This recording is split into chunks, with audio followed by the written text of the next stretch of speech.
Welcome to the Matters Podcast, where combat sports, mindset, and real-life lessons collide. Hosted by Derving and Nate, we dive into Jiu-Jitsu, wrestling, MMA, and the grind that shapes athletes inside and outside the mat. Every episode we bring stories, strategies, and raw conversations that fuel growth, resilience, and community. Stay tuned because it's more than a fight, it's a lifestyle.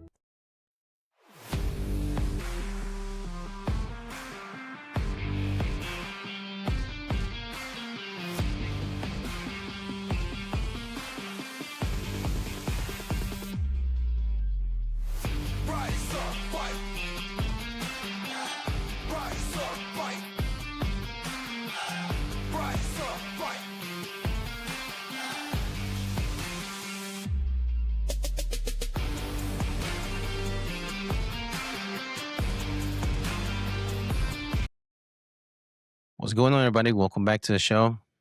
Today's episode is one of those episodes where you don't have to force the team reveals itself. Because this week in combat sport, in sport in general, we saw everything. We saw longevity, we saw chaos, we saw market innovation, we saw elite wrestling culture, and we saw brutal cost of pushing the human body to its limits. And when I look at all these headlines together, one idea stands out. When the spotlight gets brighter, character gets exposed. So today's we're breaking down Andrei Arlovski winning Bare Knuckle championship title, Mike Perry getting jumped by Eddie Alvarez crew, Bare Knuckle Bruise Cruise 3-day retreat announcement, CJI super match between Craig Jones and Dillon Danis, Saga ranking serious wrestling souls, the upcoming number 1 Penn State versus number 2 state duel, and Lindsey Vonn crashing out and injuring her leg. This is sport news. This is about evolution. This is about culture. And this is about what happens when pressure meets personality. Let's get into it. How's it going, man? Going good. How are you? Doing good, man. Oh, ready for spring, you know? Got those kind of thing. Yeah. Well, a couple days ago we had almost spring. Felt like it anyway. Yeah. It's really warm out. It's like high 60s. Yeah, just remember spring forward this weekend. Ooh, I did not remember. Ooh, okay. Yeah, be late for work. Yeah, for real. I heard they try to get away from that, like spring forward and falling back. I feel like they debate that every now and then. I hope they get rid of it. It's really not necessary, but yeah. How many other countries doing? Do any? I don't know. I don't know. You would think countries that have more time zones, because I think it makes sense because of time zones, because the United States is one of the big countries that have different time zones. But other countries that have time zones, they should be able to do the same thing. I think France has the biggest most time zones in any country. France? Really? Let me look it up. I think China has quite a few. Yeah. France has 12 standard time zones. 13 if it's a claim because the territories that they have. That's probably why. That makes sense. Because mainland France, they are overseas territories. French Polynesia, Tahiti time, Martinique, yeah, that makes sense. It's not just that mainland.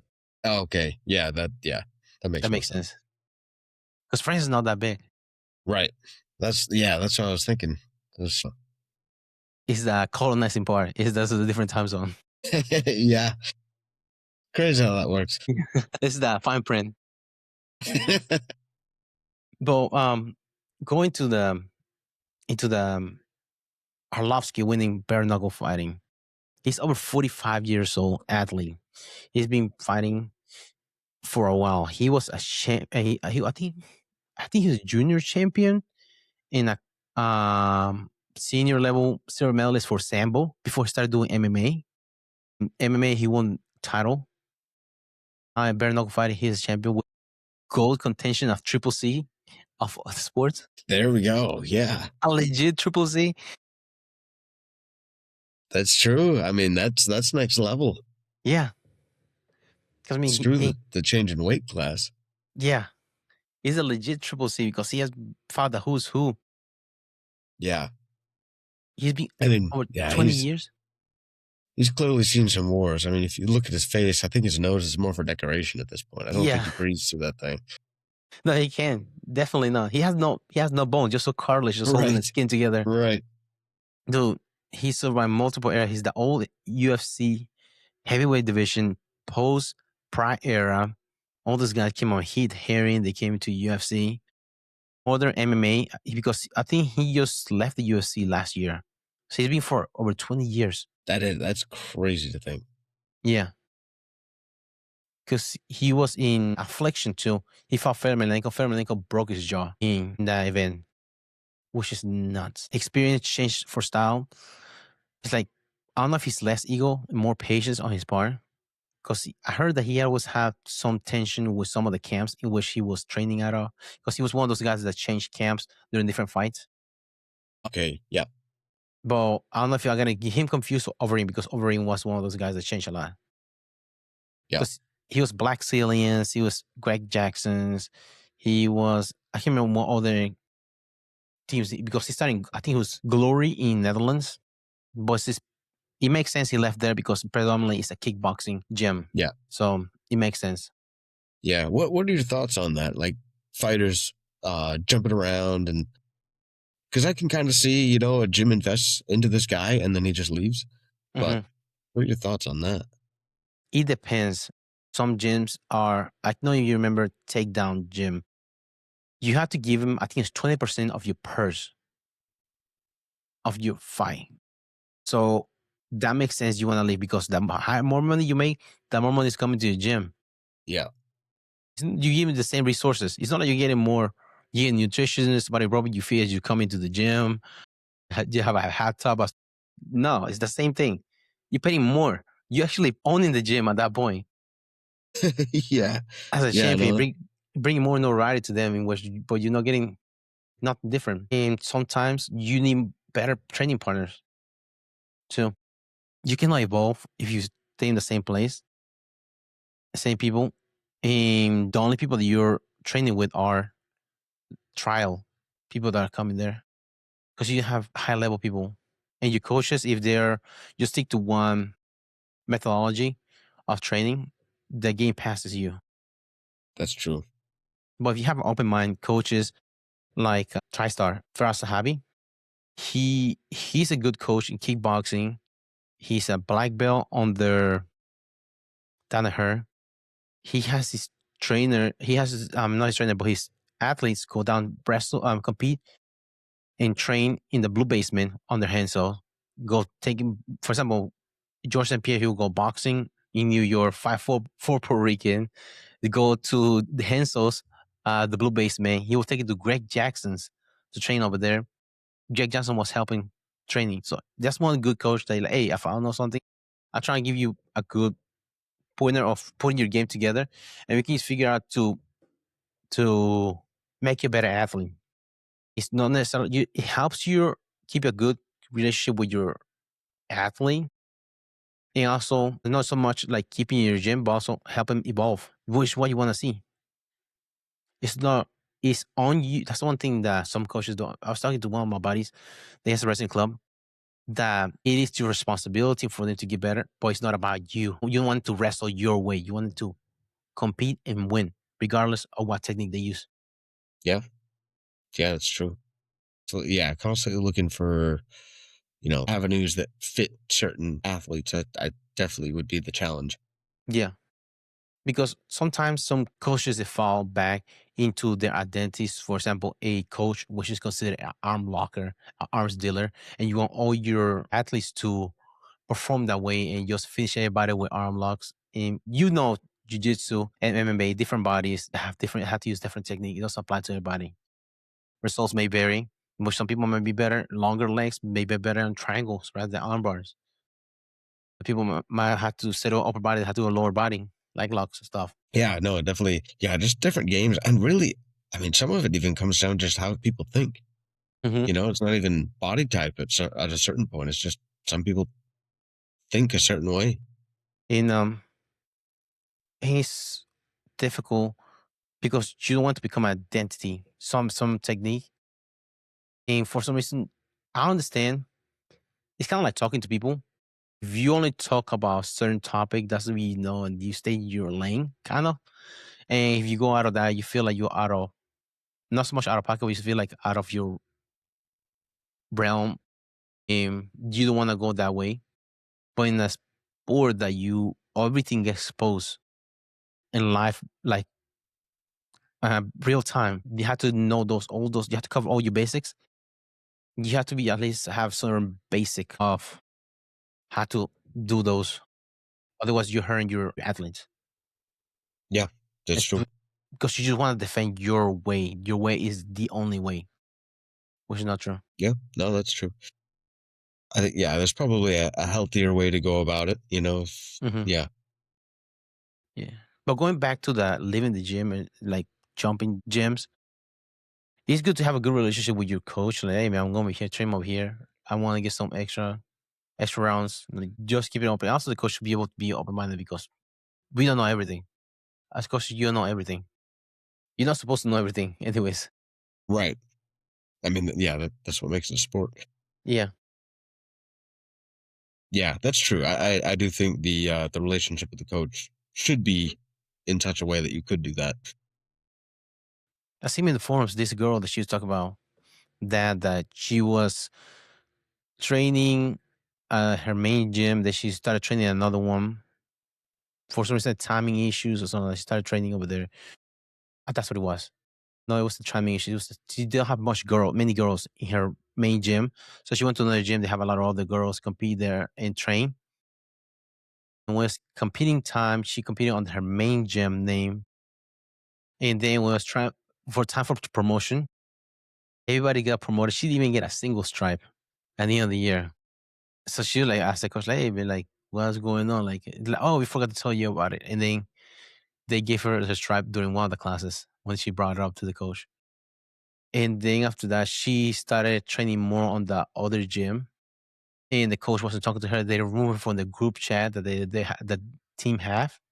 Dang. And then nobody said anything to her. So she's like, wow, like what the hell happened? And then they don't want her to talk to her or nothing. Yeah, just cut her out of there. Not Yeah. even saying anything. Yeah. Huh. Which is kind of shitty way Yeah. to go about it. Right. To your athlete because it's not just the coaches because you build relationship with your partners in there too. Consider friends and family too, help each other out of the mat and all those relationships. And then when you get cut off of the gym, like all that is gone. Yeah, it's so strange. I mean, yeah, you'd think at least some of the players would be, open. Yeah. But if you're in a gym that's a cult, like it's hard to That's valid. Yeah. crazy Baja. They're like, oh, don't talk to that guy. He's the devil. He's a bluegie wearer. If you're white, you only wear white in here. He's a devil worshiper grabbing legs. He doesn't pull guard. He doesn't even say when he walks on the mat. Cado. Another thing I was going to bring up about Arlovski was what's really impressive is he fought cancer 3 times. That's a different kind of battle outside the ring and the cage. This battle that it is physical, it is a lot of mental, and it's a lot out of your hands because you need a lot of help from people. Speaking of things that you don't know about, you don't know shit about medicine, and that's what you need help with. Doctors helping you during those tough times. Yeah, I mean, that's got to be quite an obstacle to overcome. But not only, I mean, he didn't just overcome it. I mean, he came back to fighting too, which is also crazy. I mean, it gives you plenty of an excuse to start, just let yourself go, I guess. But yeah, no, that's The fighter spirit. He had that since that's his way of life, I guess.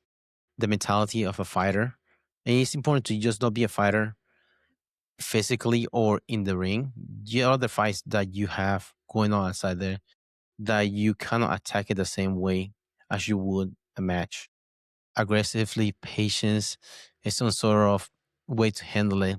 Not let it get to your emotions or because some days are probably going to be overwhelming. Some days you're gonna get dragged out after chemo and you feel like shit. You have to be mentally tough on those days because you still have to build a relationship with people. That's one thing I was gonna think about. Do you think bare knuckle this because you see a search of some of the fighters, it says coming into the combat sports of bare knuckle. Do you think that becoming a bare knuckle fighter is a legitimate path retirement tour for some of these athletes. It's always struck me as strange. I don't know how much money is in it. I would imagine it's less than UFC. I would imagine that the competition is far less. Skill-wise, I don't think the competition would be as hard. I mean, I could be totally off on that. Yeah, that checks out.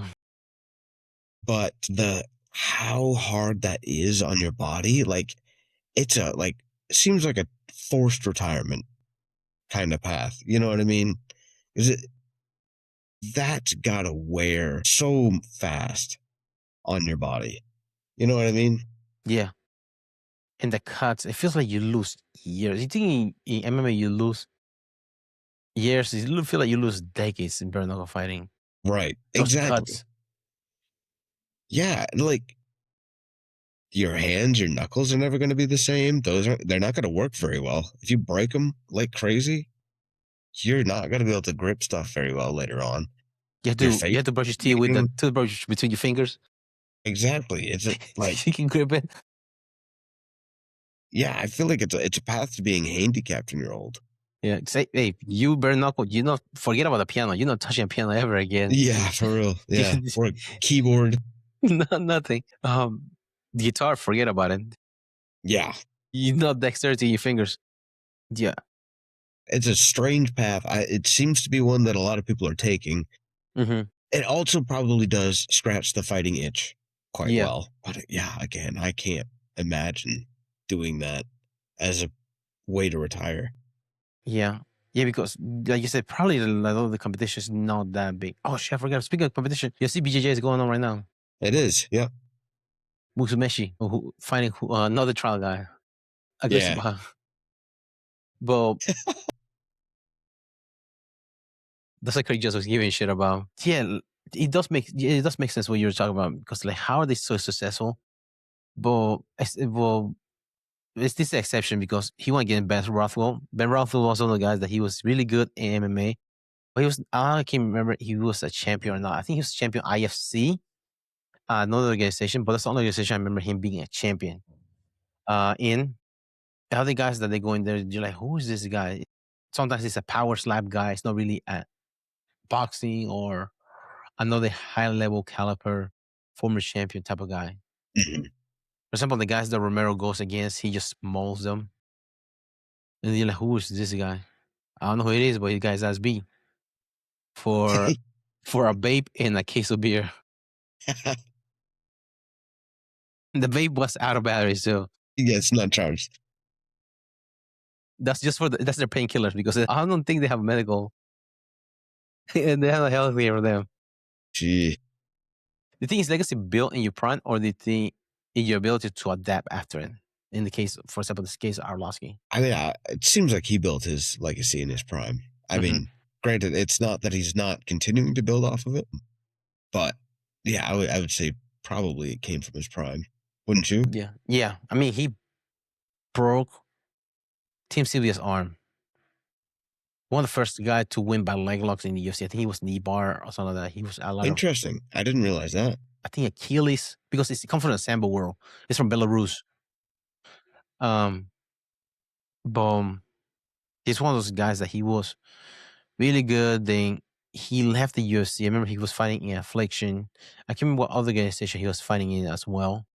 During that time, he came back to UFC eventually. He has been, he's been able to stay in the UFC for that long. It's for a reason. The next topic was Mike Perry getting jumped by Eddie Alvarez crew. I know you've seen the video. He was at this event. Eddie Alvarez arrived there at the event. He went up to Mike Perry, and they were cool. Like, they were shaking, hey, how's it going, man? Like, but Mike Perry looked like he has his hands full. He had a couple of drinks in him, and his black side was coming out, and say some out of pocket stuff to Eddie Alvarez about Eddie Alvarez's son, and Eddie Alvarez starting fighting him. Eddie Alvarez has a gym now that he coaches, and his guys jump in and beat the shit out of Mike Perry. Dang, that's wild. Do you think now in this situation, do you think entourage escalate situations, having an entourage in the event like that, like instigating, they like push her to be more aggressive and fighting somebody rather than just let things live off, like a pack mentality? I would think yes. I don't know. I feel like if an argument is between two dudes, even if they're fighters, maybe a couple punches get thrown, but like that's probably all it's going to stay to. You know what I mean? Yeah. They usually going to walk away, maybe throw a couple punches, but they're not going to kill each other typically. But yeah, I mean, a group of people that are just, jumping somebody. Yeah, I feel like it's kind of like a mob mentality a little bit. Yeah. Because I see a couple of events like the Khabib crew versus Nate Diaz crew. Sometimes I think it was a Bellator event. They got kicked out of.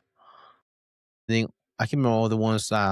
Armin was trying to fight Bobby Green in the lobby.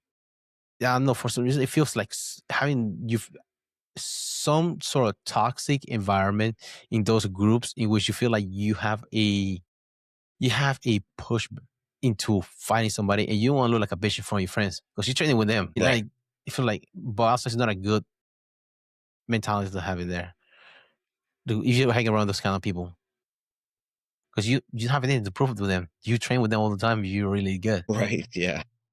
Now, in the business part, do you think it's selling a fight because they have fought each other before? I'm not fighting again if they're bare knuckle, or things just losing control of the situation itself. I don't know. I mean, what are you thinking about it? Yes, well, remember, there is a little bit of selling the fight because remember, one of the owners of bare knuckle fight is Conor McGregor. One of his main thing, how they used to sell fights Yeah. and build up Loves fights, just loves that. throwing a dolly through a freaking window of a bus, Mm-hmm. grabbing somebody's title belt from the and just taunting it in front of his face, slapping somebody's hand. That's one his way of he'll sell fights. If there's some of the guys that work under him in the same organization, you think, hey, he did that. Might help us get us up on the totem pole within the organization if we do the same MO. It feels that Yeah, way sometimes. that's valid. I mean, I could definitely see that. I feel like that's been kind of a tactic for a lot of things. Even like, I feel like even WWE's been doing that kind of thing for a long time. Just the rivalries in and Yeah. out of the ring. Yeah. That's true. I mean, and it does sell tickets. Everybody wants to see that. I mean, yeah. Well, where's the It's thin hard. line that where you draw the line of selling fights and losing control of the roster itself? Because you have to have control, order at a certain extent. Nobody can just be picking fights in a freaking Starbucks wherever they go. Where'd you like that, bitch? I feel like it's got to be certain characters, Yeah. Certain people are just like, that's kind of what they do. It already kind of fits their personality. Because, yeah, you can't have everybody doing it. Mm-hmm. But those few, I don't know, like those few loose cannons, those kinds of people that really don't know when they're going to act up. I think it's good to have a few of those, or maybe just a couple. And, I think a few is okay. I feel like the vast majority of people aren't easy to get to that point. You know what I mean? Easy to, and that's the thing too. I don't know if they're convincing, these fighters to like, hey, maybe you should, go talk trash to this guy. Yeah. But Kind I of think like it's like, Covington. right. Yeah, Because exactly. he's like, when you see him in person, he's not somebody, he's a normal person. Yeah. Whenever he's on the mic or whenever he's promoting his stuff, he's really out of pocket and he's stupid shit. Hello, virgins. All kinds of stuff he's talking about. All these models that he gets for his videos, his cheap suits. The character he seems like he was encouraged to go that way, so he able to get more fights because he's about to get fired because he's too much of boring for decisions. To a certain extent, it does make sense that they are encouraging fighters to push that way because that sells them tickets and bring them in more people to Yeah. the fights. Do you think that's promotions encouraging them or them seeing good results from others who have already taken that path? The monkey see, monkey do. Yeah. I mean, really, that's the encouragement that a lot of people need is like it pays. Okay. Yeah. Wow, Conor McGregor is one of the biggest draw as far as pay-per-views. But can they use, that's the thing, same mentality, a pay-per-view vibe, even though now they don't have pay-per-view sales anymore. I don't know Certain how pay-per-view. that plays in. I'm curious. Yeah, I don't know how that will play out. Yeah, because there's no that's out of the equation now as far as the business Right. pay-per-view points. But the big cars, how do they quantify how much a fighter should get paid if they don't have pay-per-views anymore? What's the difference between a regular fight night and a main card kind of fight? They're like a number fight. Feel like it might not be ticket sales, but I'm sure they can track views. Mm-hmm. The And I'm streaming sure wise. that will play in. Yeah. Because, Yeah. I mean, that's what UFC wants. I mean, views mean money coming in. So I feel like that's probably what they'll look at more than, since they can't look at ticket sales, it's just look at views. And it's more accessible now. More people will be able to watch it now. Exactly. It's not as pricey. Right. What I do mean, you think? like, so much less pricey. I mean, yeah. Do you think they put a herring on Buffalo Wild Wings in those kind of places? Probably some of them. Probably so. But the one that was close to my old apartment, they didn't show the fights anymore. Yeah. Which, because the fucking asshole threw the beer. Yeah. Which to me says that they probably weren't getting that much business for it. Because if they were getting a lot for the UFC, I think they would have kept putting it on, even if it was a little rowdy. Yeah, that makes it. They were increasing the price too in pay-per-views. Yeah, true. Do you know? Do you know how much they pay for places like that? Isn't it like 1,500 or something like that? It was a lot. Yeah, to show the big crowd of people, Yeah. you have to pay. Did you don't pay the regular pay-per-view price? You pay a crazy amount. You show the bigger gathering. Mm-hmm. Basically, you're buying the rights of the event as though you're showing it in a movie theater. That's what it was like. Crazy. I mean, yeah. I wonder how it works now for restaurants. You're just streaming. Yeah? Yeah, because they have access. I went to a Buffalo Wild Wings, I think last weekend, and they had that cards, like different fights for UFC Fight Night. They have UFC main cards that they have coming up, and they still have that schedule in there for the next, I think, the first 3 months at least, January, February, and March. They had it in there in Buffalo Wild Wings. Mm-hmm. Yeah, because I know you've seen that a lot of businesses are complaining because people nowadays don't buy as much alcohol anymore. Alcohol sales are going down. I have heard that. And being a bar, you kind of bring in people as much as you can, however you want to. Right. You sell That's drugs in the true. fucking bathroom if you want to, but try to bring some alcohol in. Yeah. Well, that's the thing. I mean, I feel like we've talked about it before. The times that I went to like Buffalo Wild Wings or whatever to save money on a pay-per-view, I for sure spent just as much, if not more, on food and drinks from Buffalo Wild Wings.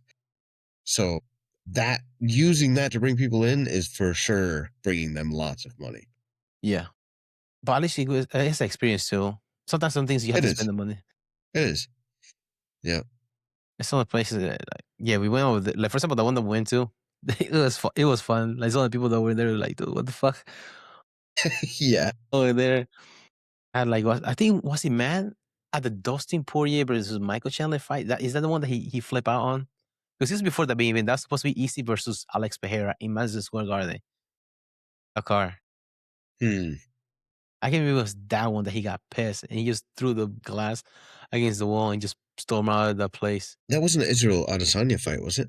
Yeah, it was the first one. It was Madison Square Garden versus Alex Pereira. Yeah, that makes sense. Yeah, I remember that. Yeah. He's like, really getting mad. I guess that was his parlay, was going to shit. Yeah. What he was betting on. Well, going back to Mike Perry and Eddie Alvarez. You think there's a difference between martial artist discipline and a fighter's ego? Because both, I'm not for sure Mike Perry has that fighter ego. And when he gets that liquid courage, he actually takes it to the exponent to the next level. Is there a difference between a martial artist's discipline? Yeah. And a fighter's ego. Because you have to have confidence as a fighter. You need to perform well. But there's a line between ego and confidence to perform. I see what Especially you're saying. somebody in your weight class, your same bracket. I think they do tie in pretty closely. I mean, you got to rein it in for sure. It also kind of depends on the person, I would say, because some people display confidence in like an outward kind of way, but then I don't know. I picture like Jose Aldo. Mm-hmm. He seems pretty calm, pretty relaxed, but I mean, he won some very big fights. I mean, so he's got the confidence. Fedor Emelianenko destroyed Yeah, everybody when he was in prime. He said nothing. yeah. So yeah, I clearly it's not like 100%. You know, it's not the same thing. That ego and that discipline, but I don't know. You also get, I don't know, some people like Mike Perry, I feel like just been hit in the head so many times. You know what I mean? Yeah. They really, It's it's just crazy it's just ticking when you time bomb. see, exactly. Yeah. Yeah. Genuinely, I feel like when you see a lot of people that have been hit in the head a lot of the time, quite often they are just, how do I say it? Ticking time bomb. I guess just like you said. I mean, you can tell there's not, wouldn't take much to set them off. Mm-hmm. Do you think there's physiological way in which, because the main damage whenever you have CTE is your frontal cortex, in which the decision makes you fire or flight part of your brain, and that gets affected. Anything you trigger just make you lose control. And we should see that in football players. That happens sometimes. They make some terrible decisions in other context sports. Do you think that has to do? I don't want to chalk it all everything to CTE, but it seems that Mike Perry. I mean, he lost. Did he get knocked out by Jake Paul? Did he really? Oh, he may. Yeah. Yeah, he was one of those guys that because he was supposed to. Was that the one when Mike Tyson was supposed to fight Jake Paul and Mike Perry step in? I think he got knocked out by Jake Paul. Yeah. That one was. Yeah. That's a crazy one because I don't see him losing to Jake Paul. I have a really hard time seeing that because Also, he's bigger too. Jake Paul is bigger. is he? He's 215, something like that. He's over 200 pounds. Like Perry's like 185. Still, I don't know. I just picture Jake Paul being. He's so soft. Mm-hmm. You know what I Yeah, mean? Compared to Mike Perry, dude, that guy savage. could take a beating. Yeah. Yeah, he's still coming like a crackhead. Yeah. Even a beating, still Yeah. coming back Yeah. again. Exactly. Yeah. Who do you think in this case? Who do you think is responsible on the side of Alvarez, the fighter or the crew of things getting out of control like that? Who's responsible? Yeah. In that case, I would say the crew. Because I feel like as the crew, you gotta like peel him off people. You know what I mean? You Mm-hmm. kind of gotta watch out for him. Because if he gets hurt, breaks his hand, he's out of competition for a while, especially bare knuckle. Something I just remember just came up with these athletes in bare knuckle. You go to the events, why not go against a jiu-jitsu guy? You have to put a gi on to go against him. If you go MMA, you have to put some gloves on. Kickboxing, you have to put gloves. And if you have pads, you have to put them on. In bare knuckle fighting, it's bare knuckle. You can just go anywhere, anytime, and you just practice your own sport, the same sport that you're competing in. Yep. Yeah. So I think that's not much of a layer that they have to prepare to get each other. Not warm enough. Just hey, just bare knuckle, fist to cuff against Right. each other Yeah. anytime. That was another thing that I just came up that I was thinking about because they can just go anywhere and they don't have to. Basketball, you need a basketball ball or and a goal to play. But in this sport, you don't. You just Yeah. sucker punch anybody. This is it. Yeah. Not much prepared. You just can just go anywhere. Get your practice and your training anytime. Yeah, in the traffic, just piss somebody off. Just go out there, doom. Just show your credentials. Trust me, I'm a bare knuckle fighter. Okay. In the philosophical angle, if you're a leader, your circle reflects you. Do you agree with that? Leader, your circle reflects you. As in the leader kind of like chooses his circle. No, as I far feel as like the behavior, because he's one of the coaches. mm, I think he brought DC to one. He have a clinic there, his gym. How the people come in there because just to give you an example of leader, look at Robbie Lawler. He's a pretty calm guy. You have high confidence. I don't see him getting into a fight with somebody in public, or he even in like his own gym when one of his guys got knocked out during practice. He separated them. Just take a walk, take a lap to cool down for a little bit. But if you have a mentality of a as a leader, just go aggressive and just because after this happened, they were asking Eddie Alvarez what happened. And he said that he felt what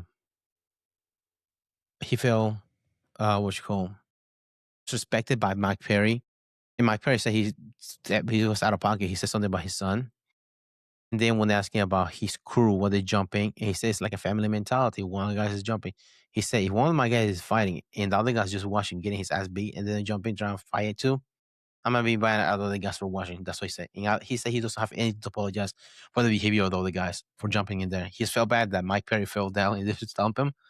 Other than that, he said he don't want to apologize for the other guys because he said they're our family. Which I don't know. Get that? Like, I feel like it is somewhat situational, but again, I feel like it falls into that mob mentality, very quickly. Especially if it's against just one guy. That's exactly. If it was another team coming at it, like, for sure. I mean, you're not going to split that up, but a whole group of guys can split up two guys for sure. It doesn't matter how much better those two guys are at fighting. Yeah, a group of guys can do it. Yeah. So I don't know. Even if it's a head coach, I feel like it shouldn't be happening. Yeah, your head coach should be fighting people like that. Anyways, right.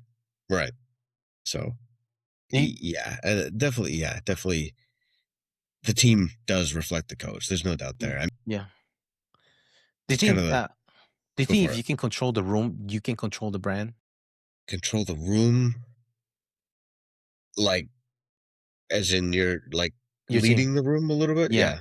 Because if you have that mentality, that doesn't just stop there. You have become like giving blood to a pit bull to taste, and then you have that taste for it.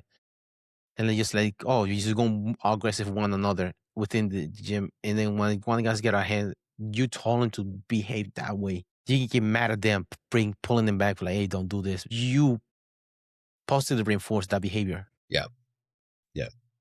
I mean, I wouldn't say it. Obviously, you can't say out 100%, but yes, I think in general, the attitude, the mentality going into situations like that probably does come from the coach.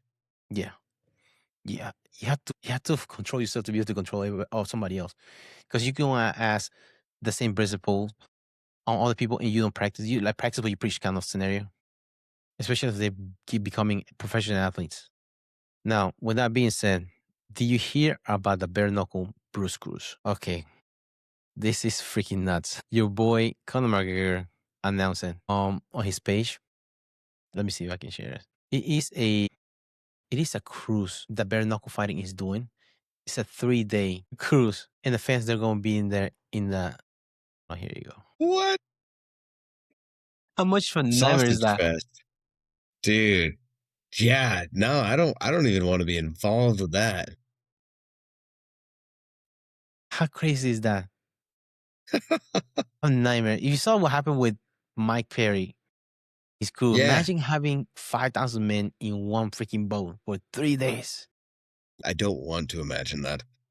Yeah. You have been to, nowadays it's not as tense, but UFC events that you go to, you see like you see from a fan's perspective, now the people that are more embraces the fans of this sport. But back in the day, people are just freaking aggressive. Right.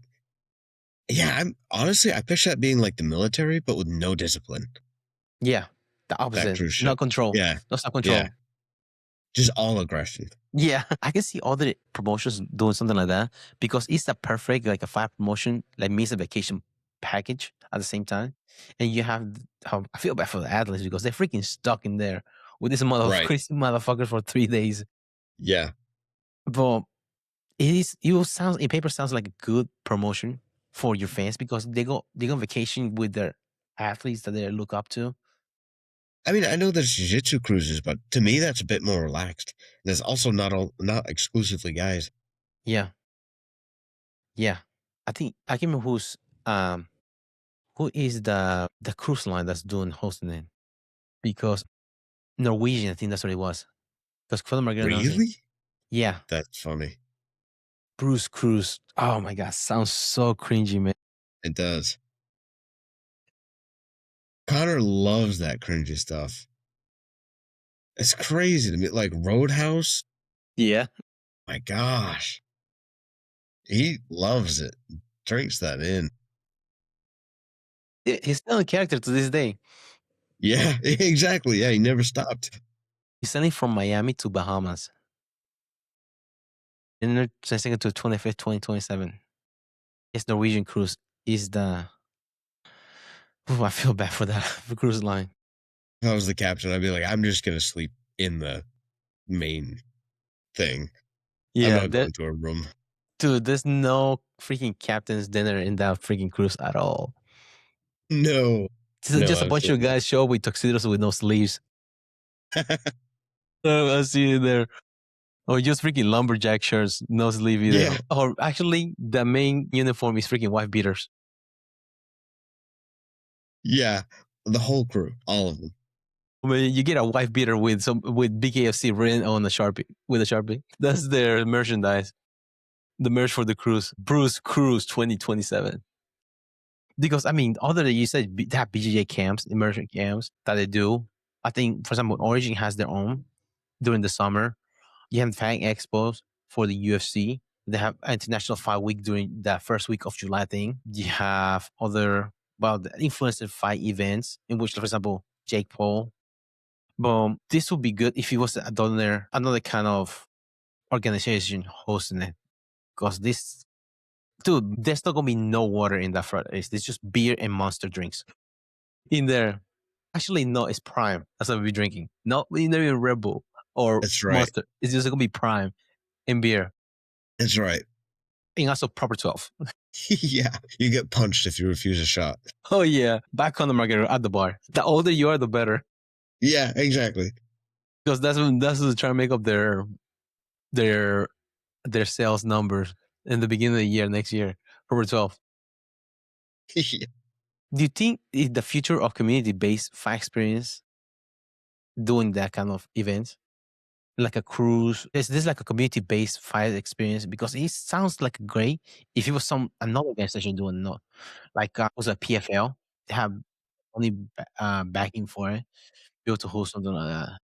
I mean, I feel like it's going to stick around. I don't know that it'll be a huge thing. I just don't see many people, except, yeah, I don't know. I don't see many people going for that. They do like the Grapplers Escape. That's like the Jiu-Jitsu cruise. Like they actually have, I think Keenan Cornelius has been on there. I want to say Mackenzie Dern was. I'm not 100% on that one. But that to me is a lot more like personable. You know, you can grapple with somebody and not hurt them. So you could potentially meet some really, high level jiu-jitsu practitioners, really famous people. You could also take the whole family. Yeah. That's fun there. I don't know that I see it as like the future of anything, but I think it'll be around because that sort of thing does interest people. Hear me out. CJI 3 in the cruise. Dude. Craig Jones. Dude, yeah, he could sell out that ship. Yeah, he can. That would actually be really cool. You stream it off the ship. Having the match on the deck. Yeah, that would be really cool. You got to send him this. Yeah, I got. Let me get it right now. So I can text him in a little bit. But yeah, that'd be good because the last two have been Vegas, and this is a ADCC year, right? I wonder if they'll match up again. I'm not sure because this year, last year they did it earlier because it was in September. And they did it in August last year.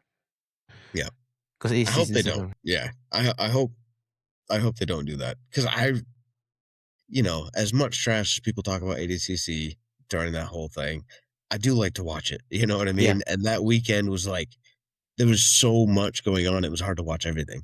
Yeah. Yeah, it was. It's fun to have it a little bit spaced out. Yeah, it takes the whole day and night because it was freaking late as hell. The first night of CJI. Yeah. Yeah, that's the thing. I had even went to bed before it was done. I know. Yeah, it feels like 2 a.m. over here when the matches are going. So I watched the next. I had to work the next day, but I was watching the next morning. Yeah. That matches because I was able to stay up. Yeah. Of course, ADCC is the Olympics of no gi. Even though some of the guys that were big, they were in CJI, except for Jay, right? Except for who? Jay Rod. Yep. He was at ADCC competing, but all the guys that are high level, they want to be in the Olympics of Jiu-Jitsu. They're competing. So you want to watch it too, even though they don't get paid as yeah, much. Exactly. You want to see him compete. I mean, it is kind of strange. Clearly, ADCC did a very good job promoting it because, yeah, they're not paying a lot, but there's a massive prestige thing with it, which is pretty impressive marketing if you think about it, you know? The event itself by itself. When the fighters are fighting more for the prestige than the money even. Now, I can see ADCC doing it on a cruise. True. Yeah. Because they very easily. They Saudi money. They always talk about having boxing. For example, I think it was Tyson Fury versus Anthony Joshua. They were trying to do it on a cruise. Okay. So I mean, ADCC does make sense. Yeah, that would be really cool. Somebody needs to do that. What's it cost to rent a? Yeah, it will probably sell itself because the fans they pay to imagine. Yeah. One super young on the helipad. Yeah. Oh, here comes the president of the ADCC. Move, guys, move! He's landing. Everybody's shrimping out of the way. I'm both scooting. Oh my gosh, renting. Well, it varies a lot, as you can imagine. Yeah. The first pop-up from the AI overview is between 300,000 and over 6 million. Oof. For a 3 to 4 night sailing to rent out an entire cruise ship. Really? I mean, if you got a low end, 300,000 would be easy. Yeah. But I think the other part there's so much is because of the crew. Because you can just rent a cruise and have some asshole sing that shit. And trust me, I got it, man. I got it. You have to have a crew that you have to pay for. The cleaning crew, you have all the staff, they have to pay for as well to work in there. The engineers working because they will be burning all the engines. Yeah. You have to have all the staff to be able to run, which doesn't make sense. You pay for what you, and also you have to include food, alcohol. Most crews, they are included in the package whenever you buy them. Yeah. So it does make sense that higher end. Because if you are able to pay, we said 3 million? 300,000 to 6 million. 6 million. I mean, 6 million sounds like something my girl will be able to pay and upsell the tickets for the fans to go in there. Thing is, I don't know how many cruise ships have like a stadium on there, so I don't know how many people could watch on the cruise ship. On the deck, some decks they have 2 rows. Yeah, so they can watch it in the middle because they have like the dancing area where people dance. They can just set up the mats there. Yeah, set up a ring there or the mats. Which depends on the event that you're doing. If people watch from the side, you have chairs like you do Toro. It is like a courtyard. It depends how many levels you have. Yeah, that would be so sick. Yeah, maybe like a scene of Street Fighter, the video game. Yeah, are you okay? There's just people just like shouting like that on the side. Or the Komate. Do you watch Bloodsport?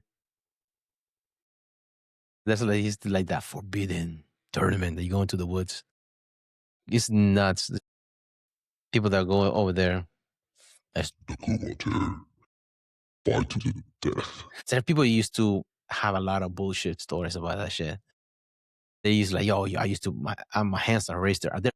My hands are raised, they're lethal. You know how many shit you used to hear back before internet, people used to say shit like that all the time. It's like, bro, you can't even tie your shoes without falling. Yes.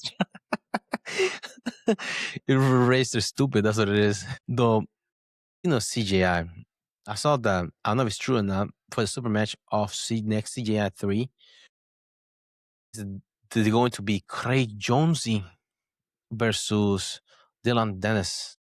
Craig Jones, a leg grappler, a strategic promoter. disruptor mentality. He has a psychology to disrupt mentality. Another guy has a big personality is Dillon Danis, but he has a long layout from elite grappling. I can't remember last time he competed. And know how to generate attention. That mouth of his. It's like it. No. I mean, you have to have a terrible mouth so bad that even Marcelo Garcia kicked you out of his own gym. Right? Yeah, that's definitely next level. A likable guy like Marcelo Garcia kick you out of his gym. Yeah. That, I mean, golly. Do you think this is competitive or entertainment? I think it's entertainment.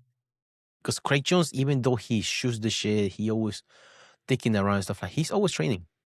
Hey, number one seller in BJ Fanatics for a reason. Instructional. Yeah. Yeah. Number one.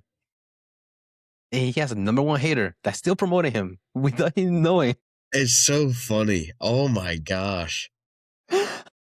It cracks me up when I see Gordon posting about how bad John Jones's videos are. I'm like, dude, what? Make sure you don't do it this way. Like, it clearly doesn't work, but it clearly does. I mean, yeah. The proof is in the pudding. And the craziest thing is Craig Jones is such a genius that uses Gordon Ryan's autism against him. Yeah. Go to around on how to break stuff down.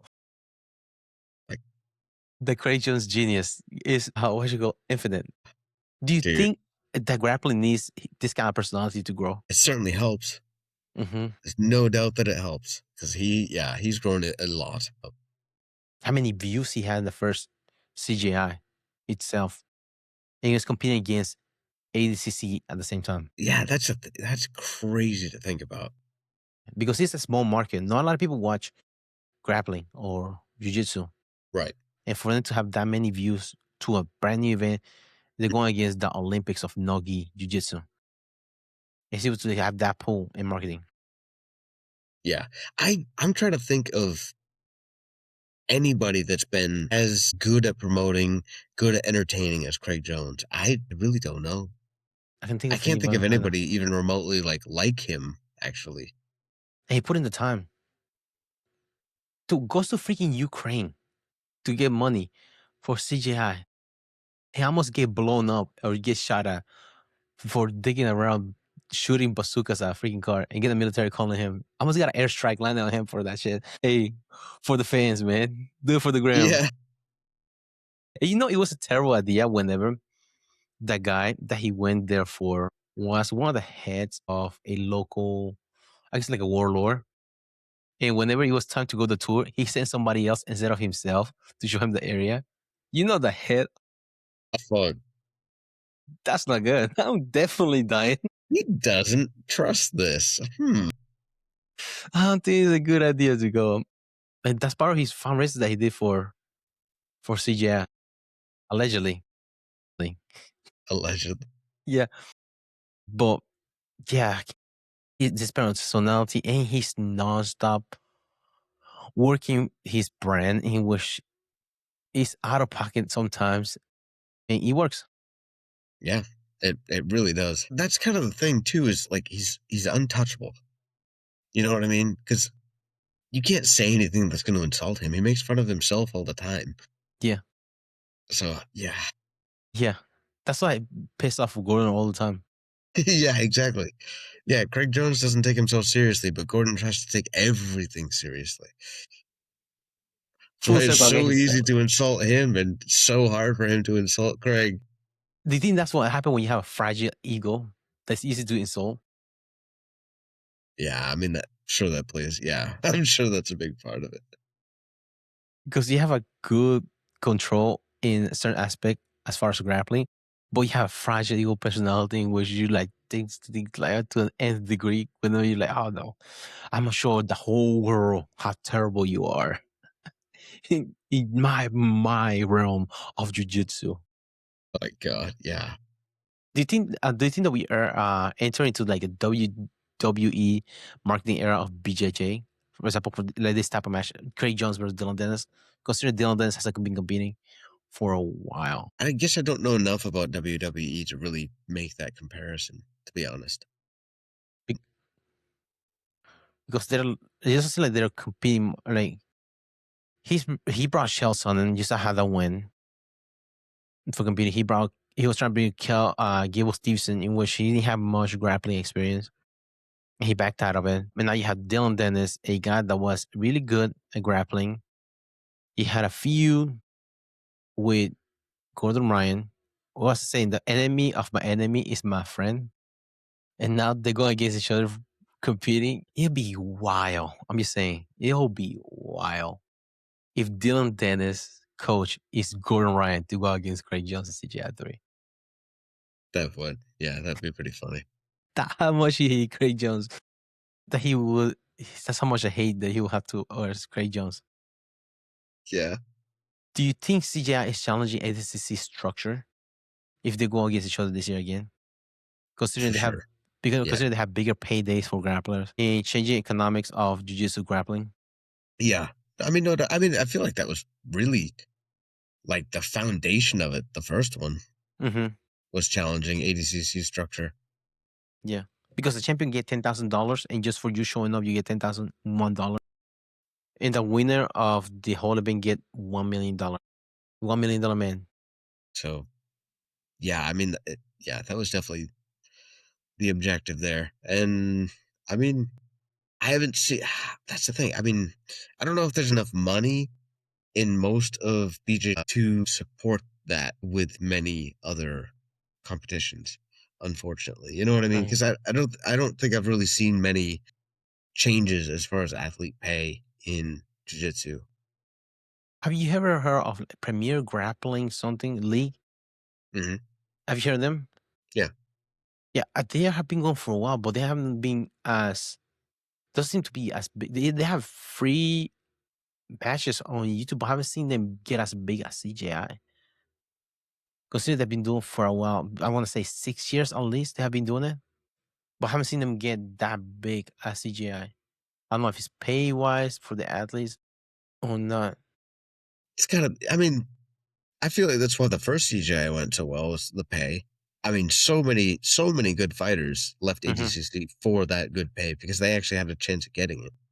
And they have rule sets different. Remember rounds? Yeah, true. That was different. 10-9 rounds. And the pin. That's not. And the pit was great. Game changer. Such a good idea. So I'm not sure is that's why other organizations are not doing as well because they have a whole season for them. The other event, the Premier, I can't remember what it's called, Premier Grappling League or something like that. That's it called. Something like that. I haven't seen them get as big because it'll be good to follow by that because they have different weight class. Does Bagel work for them? That I know of. I've seen him like work for some events. Like he works at Tuxedo and he like announcer or like an interviewer or something because they have the commentators they're sitting on the couches like when they do hosting the event. You see, I found out recently why they call him Bagels. Really? Why? Yeah, because when he first started, they asking is that your real name? Like, no, it's not his real name. When he first started doing jiu-jitsu, he used to work at the bagel shop, and his name was Bagel. That's funny. Yeah, it stuck. Yeah, that's funny. When somebody like, "What's your name?" Bagel. This he said the story. And go to the next like, "What's your name?" Dildo. Don't ask me how I got my name. I used to work at the sex shop. Well, do you think CGI is this a good? Well, now we're looking at third year in a row. Is it good for the sport long term or is it risky? Well, especially funding part for the event. What do you mean? The pay of considering CGI because CGI is the only event that does that kind of pay. This is good for the sport as long term. That you be able to, it's feasible to be long term to keep up this kind of event, or you think it's risky considering the comparison between the 2 years. First year was high octane. Second year was the quintet and like you doesn't see much action that you have to enforce. They give bonus for the second day if you get submissions. I can't remember what was was it 10,000? The award for submission on 1,000. I can't remember what it was, but yeah. So they incentivize fighters to be more aggressive. And then you had the $1 million for the team, in which at the end they're like, which one won it, which one didn't win it. What's it? Yeah, that was pretty controversial. New Waves versus B Team. because at first they were going to give the second place another $1 million too, but then they pull back. They say like, no, I don't think necessary. We're not giving participation. We are not giving participation trophies in this event. So it's different. That was different. Did they pull that back or did they give it to him? I thought they No, gave they it to pulled him. that back because Ikari Jones made another video about. He explained he went with a referee. I don't remember if it was a referee or another like person that was official. They go match by match and explaining how they were deciding which team was more aggressive and how the B team was should be awarded the winner. I mean, long term has got to be good for jiu-jitsu because it gives a lot of people hope of making money actually grappling. So it definitely incentivizes, training. There's a chance. As in the business part, how feasible do you think it is? How feasible? Yeah, because you give away that much money, you're streaming it for free on YouTube, but I don't know how much Flow Grappling is paying them because remember, you only show up for live on YouTube. They keep it for so many hours on YouTube and then pull it back, and Flow Grappling owns the rights for it. And then you have the tickets for people going in there. I don't know if it's a whole 2-day package or is it just one full ticket for both days event. I'm not sure how they're making the money back because that's a lot of money that you're giving away. I mean, sponsors, they got to make a lot of sponsors because I know they do have those. Yeah, and it's hard to say. I mean, I don't know. I don't know if that main sponsors, what is it? The combat karate. Mm-hmm. I don't know if they just got money to dump. I really don't know how. Yeah. They have to do be really big fans for them to dump that much money for an event like that. Meaning, your girl Kendall was complaining about how the second team was able to get $1 million, but girls were not able to get a race for the champion of the event. But you want to not enforce, but you want to encourage high level athletes to keep coming back, even though they lost. It was a close decision. Dana White used to do that in the Ultimate Fighter. If he thought that the fighter that lost the final, he gave his best, and they made the match a good fight, he would give a contract to both of them. Yeah. I think they can apply in BGA for this kind of event to incentivize high level athletes to keep competing and coming back to the organization because they make matches. You don't want to give them a bad taste in their mouth. You don't want to come back and compete again. Another speaking this past week, they had the Zagreb ranking series in Croatian. America did pretty decent. To explain what this is, Zagreb ranking series is one of the hosting nations in which they have events for ranking for worlds, kind of like an IBJJF. If you go to a open in Charleston, another one in Atlanta, Charlotte, the more you win those, the higher the ranking will be when it comes to worlds. What's interesting is the United States sends a lot of guys in there, but only one guy makes the team when it comes to worlds. Because not everybody, you have only have one guy representing your country. In the United States, they did pretty good. For example, Spencer Lee, 57 kilos, he won gold. 61 kilos, Spencer Lee's teammate Austin DeSantos, he won gold as well. So out of the Iowa Hawkeye, you have 65 kilos. India, they're that weight class. They're pretty solid. But you have Joey McKenna. He took bronze in there for the United States. For bronze, he beat French Arsamersov, which doesn't sound like a French name, if you ask me. First name is Hamza. How French does that sound? For $5, sing national anthem of France. See how French you really are? Then you have other ones. Caleb Henson from Virginia Tech, he won bronze at 70 kilos. 74 kilos. David Carr, he won for the United States. And you have 79 kilos. United States second place for Dean Hamney. He won nationals last year with Oklahoma State. 86 kilos. Kakashi, he was impressive because he's in a weight class that is a Olympic weight class. Guy that won Worlds last year, Sahih Valencia, took bronze as of the within the United States. Who did he lose to? But I guess again, guys from Georgia went to finals. Where's Parker Kakashi? Parker Kakashi is pretty decent. It's a small school, University of Northern Iowa. Ranking highly, won Worlds last year. He took second in here, but it was due to injury default. He didn't compete in the finals against Asimi. Another impressive performance was Stephen Buchanan out of Iowa. But against Dani, he won gold in Rio 2014. He took second place in 2020 against David Taylor. He took second place in 2024 Olympics. Because due to bad shoulders, he took some time off and he came back a higher weight class. He beat everybody but to make it to the finals. But went against Steve Buchanan tech fall just down 13-3 in the final, which is pretty impressive. Consider somebody as good as Yastani. And then in the heavyweight, Henderson, he took second place against Sharipov in the finals. So the United States did pretty good in this event. Wish they keep that going to Worlds. The wrestling culture itself is discipline, grind mentality, and accountability. Considering it's not a sport that gets much notoriety. And this is why wrestlers are able to transition well to MMA and grappling. I know you've seen the video of Wolverine and Deadpool whenever they're walking in the pastures, and then like Deadpool jumps on Wolverine's back, and Wolverine just shake him off like, "Get off me."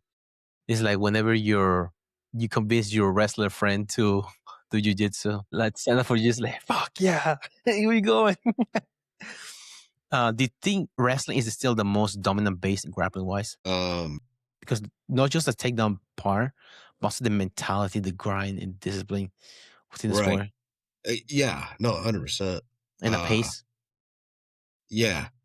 Running that pace to get to good positions. I mean, that's really the most of it. You know what I mean? The submissions and things, that jiu-jitsu leads to, they're good, but they're kind of secondary almost.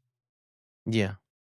Because I noticed a difference between when I do the transition wrestling and jiu-jitsu. In jiu-jitsu, you believe in the flow to find for openings with your guy. In wrestling, you try to stay ahead, and don't let down, like don't let go of you in a good position. In grappling, you're willing to go to your back, or sometimes you give up your back to get out of a bad position for a submission.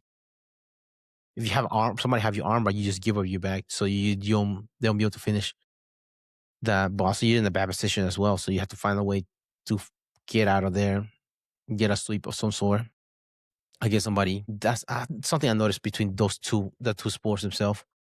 You're not willing to give up a good position for a finish.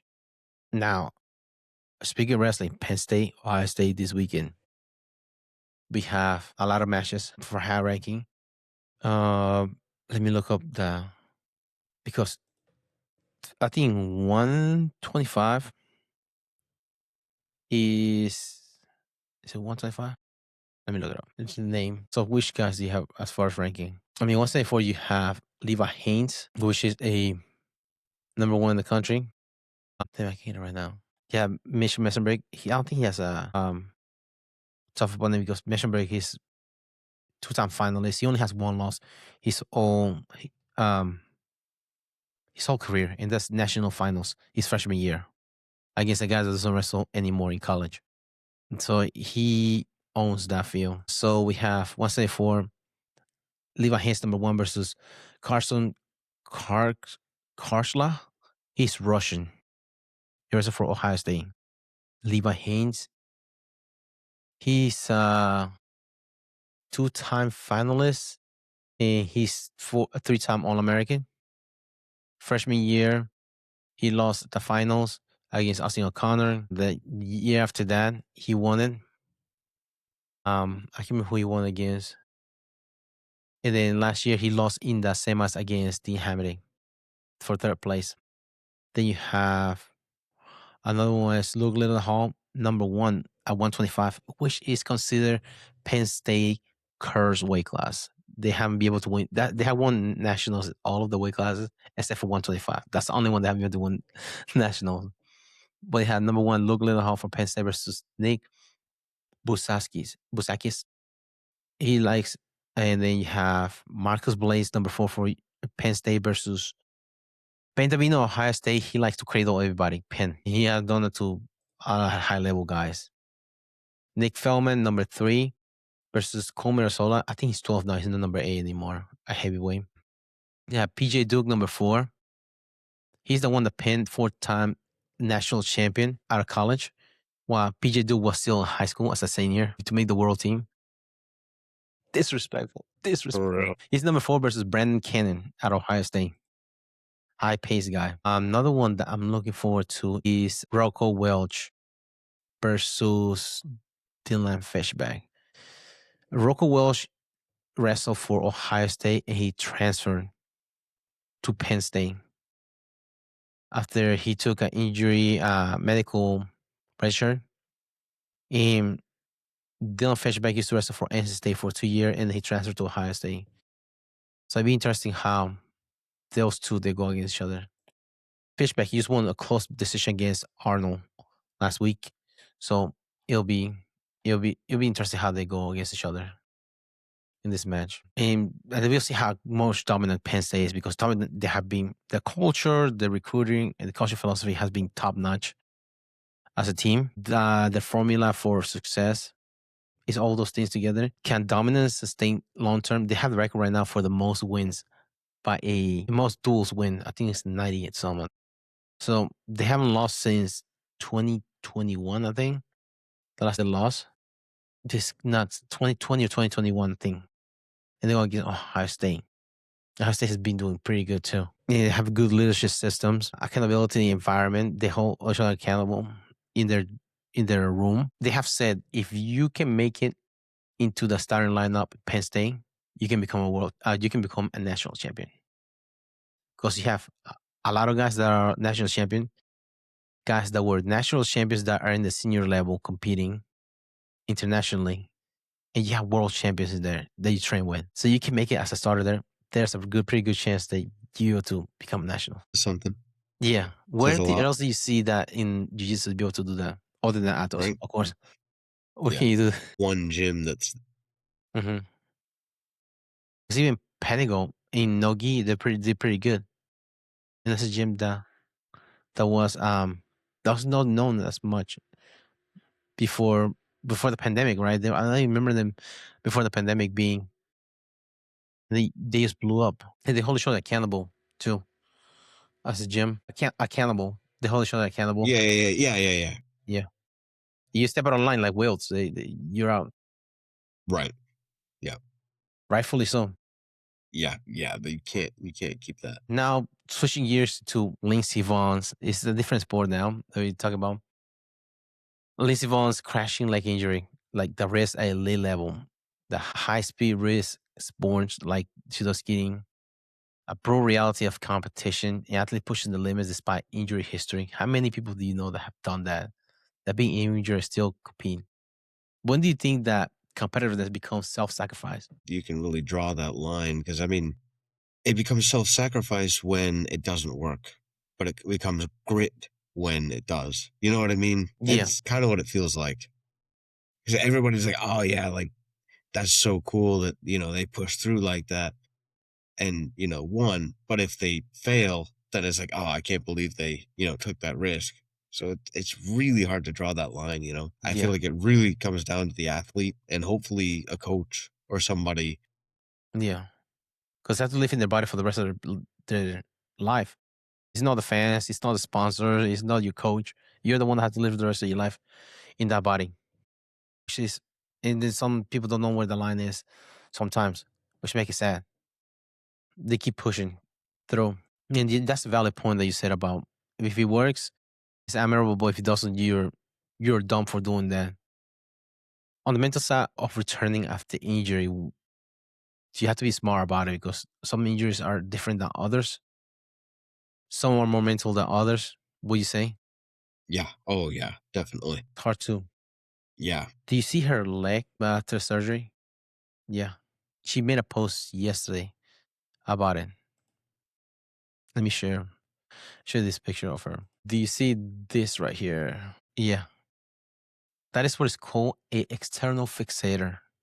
When you have a compound fracture, that you have to drive a metal between your bones and the metal that goes inside the metal, and then these other ones that hold them together from the outside.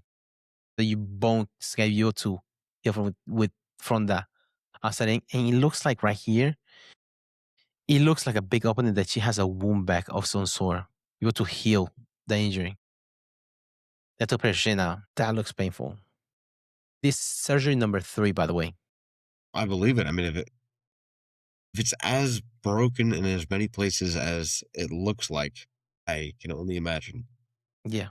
Because remember, you have to, another thing that you have to fight during recovery is inflammation. So, as soon as the injury happens, that's the first thing that happens, inflammation. So you know you have to reduce inflammation to be able to see what you have to repair. Damn. So she blew her ACL before this event. She could just had a knee surgery and be on her way to recover for 8 months. This looks like at least a year. Probably 3 months no weight bearing while this thing is healing. How do you keep it clean too? Because that cannot get infected. You lose your leg if that thing gets infected. If that means, is she in the hospital for? I mean, I don't know how long she's got to be in the hospital for that. Yeah, and she's in Italy too. She had to come back home sometime. How do you get her here? On the boat? I don't know. Can you even Right. fly with that?